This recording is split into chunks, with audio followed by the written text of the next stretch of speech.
Hello YouTube and welcome to the channel.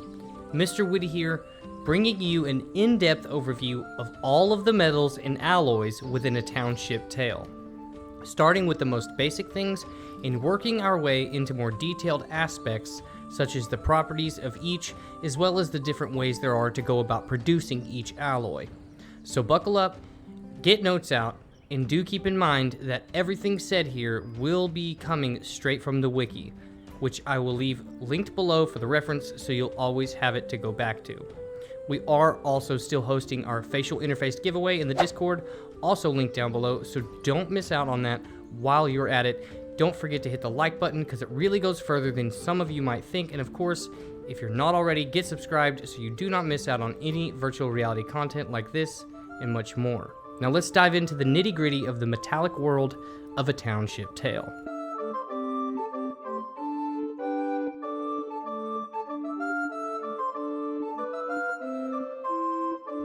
For starters, there are 10 different types of metals that can be used to make tools and weapons within the game.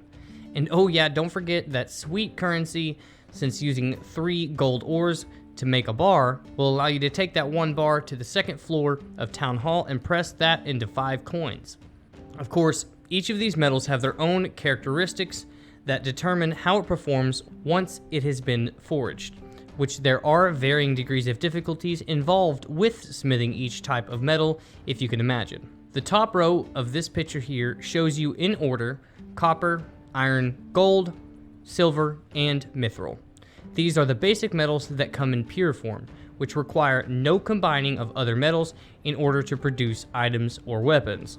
Simply use 3 ore of either to make the pure bar of that specific metal, which you can then in turn use to forge whatever weapon or tool you would like. Now, with that being said, we can obviously combine our metals in order to create even more alloys that can yield special properties or just overall have more strength and durability. This has been a practice in mankind in real life for a very, very long time, and it doesn't work too much different here.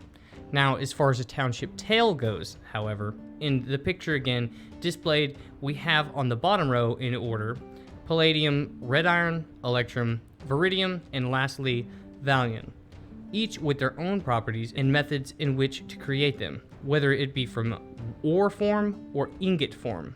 Take note, if you're on PC, your server will have to have completed the combat trials in order to create the alloys.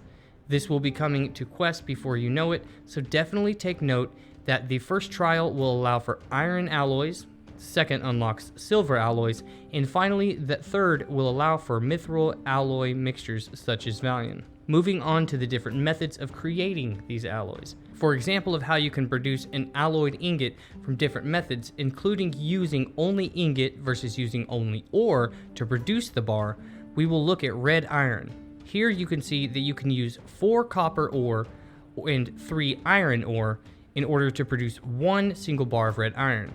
However, if you use just 1 copper ingot and 1 iron ingot, it will result in the same 1 red iron bar. So for quick mathematical reference, each ingot only costs 3 ore to make. This would mean that the first recipe we exampled for red iron, we ended up using 1 extra copper ore in order to produce the same result, although the process of having to create the 2 ingots before resmelting them into red iron ore was eliminated in doing so. Therefore, it leaves us with basically 2 ways of doing that. One way, it was quicker but cost more material. The other way was slightly more tedious but saves that precious ore. However, be advised, this is not always the case. Sometimes it will actually be in reverse. Take electrum for example. Using the ore method actually saves you material, as you can use 1 silver ingot and 1 gold ingot. But instead, if you use ore, you end up using 1 less gold ore by only needing the same 3 silver ore equivalent to 1 bar and only 2 gold ores. 1 less ore than the bar you'd have needed in the first recipe mentioned.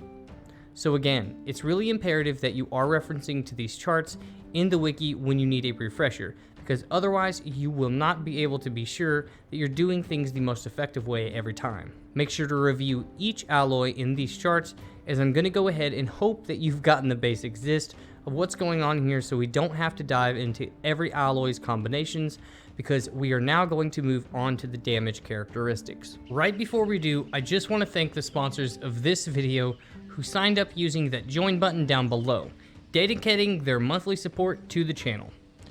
Mike, Michael VR, Mavelin, Matt Henderson, Brent Patterson, Jacob Burns, Killfree2211, and the legendary Chris Quits Reality. You guys are the best. Now back to it. Each metal has its own damage multiplier, and although all of the numbers I'm going to share with you are based on community testing, just know that it was pretty extensive testing that took place. It's a majority view that obviously the alloys will deal more damage than the respective independent metals. However, here we go.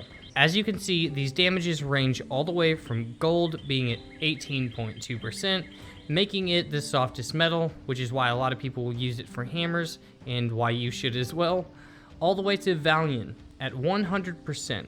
So get familiar with these and take this into account, but don't forget we also have things such as durability to account for, which we have this chart here displaying the rest of the factors involved with the metals and alloys alike.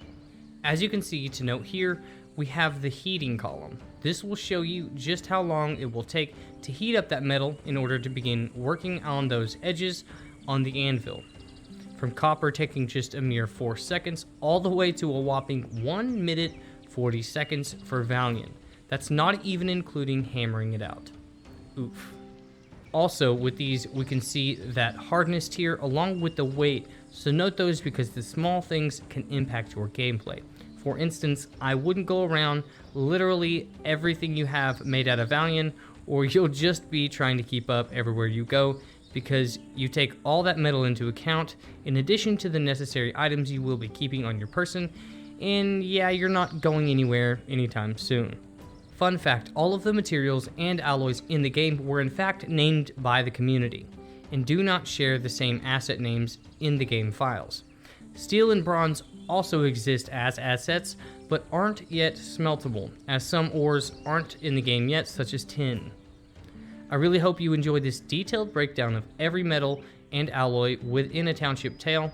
I appreciate you watching. Don't forget to like the video, and again, subscribe to keep up on all the content coming to the channel.